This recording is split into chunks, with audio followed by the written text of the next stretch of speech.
শুভেচ্ছা সবাইকে।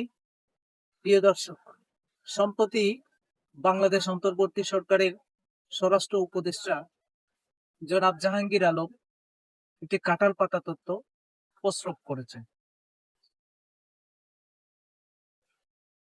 সাংবাদিকের এক প্রশ্নের জবাবে তিনি বলছেন যে জনগণকে যদি নির্বাচনমুখী করা যায়, জনগণ যদি নির্বাচনমুখী হয়ে যায়, তাহলে নির্বাচন নিয়ে আর কোনো ঝামেলা তৈরি হবে না বা ঝামেলা তৈরি হওয়ার সুযোগ থাকবে না। এই যে স্বরাষ্ট্র উপদেষ্টার মন্তব্য, এটা একটা কাঁঠাল পাতা। স্বরাষ্ট্র উপদেষ্টা জনগণকে এখানে ছাগল মনে করছে।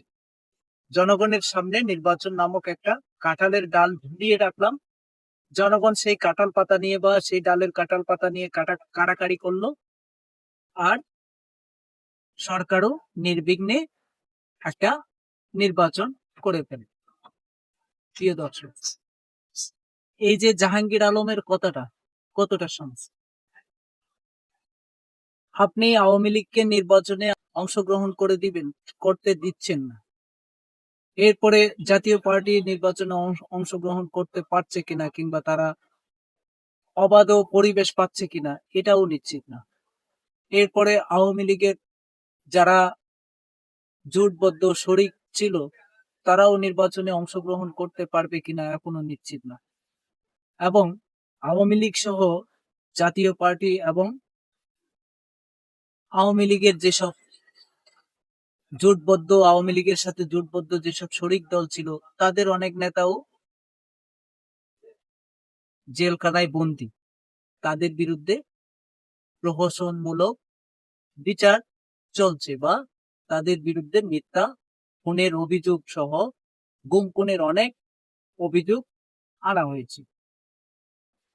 এখন প্রশ্ন হচ্ছে, এই যে আওয়ামী লীগের মতো একটা বিরাট দলকে আপনারা নির্বাচনের বাইরে রাখবেন, আওয়ামী লীগের একটা বিরাট সংখ্যক সমর্থক গোষ্ঠী এই দেশে আছে, জাতীয় পার্টির একটা সমর্থক গোষ্ঠী এই দেশে আছে, আওয়ামী লীগের জোটের যে শরিক দলগুলি ছিল তাদের সমর্থক গোষ্ঠীও বাংলাদেশে আছে।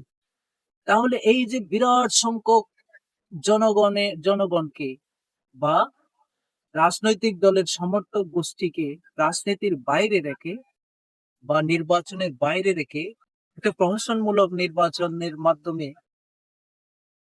জুলাই পক্ষের কোন এক রাজনৈতিক দলের কাছে ক্ষমতা হস্তান্তর করে আপনারা সেই ব্যক্তি নিতে চাচ্ছেন, তাও জনগণের সামনে কাঁঠাল পাতা দিয়ে। জনগণ কি এতই বোকা?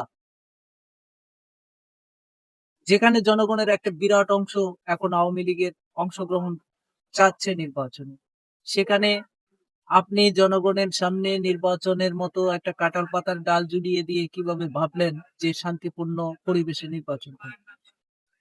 আপনারা কি এখনো বুঝতে পারছেন না যে আওয়ামী লীগকে বাদ দিয়ে একটা প্রহসনমূলক নির্বাচন করতে গিয়ে আরো কত দীর্ঘস্থায়ী এবং বড় সংঘাতের দিকে বাংলাদেশকে আপনারা ঠেলে দিয়ে যেতে চাচ্ছেন?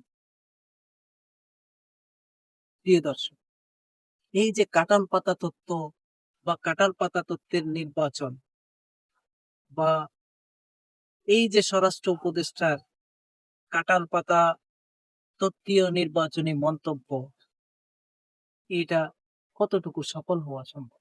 জনগণকে নির্বাচনমুখী করে দেশের আইন শৃঙ্খলা রক্ষা করা কতটা সহজ? ঠিক আছে, ধরলাম জনগণ নির্বাচনমুখী হয়ে গেল, জনগণ কি দেশে যে হত্যা, লুটপাট, ধর্ষণ, রাহাজানি এগুলি কারা করে? এগুলি কি সাধারণ জনগণ করে? দেশ সন্ত্রাসী কর্মকাণ্ড চলছে, যে কোনি চলছে,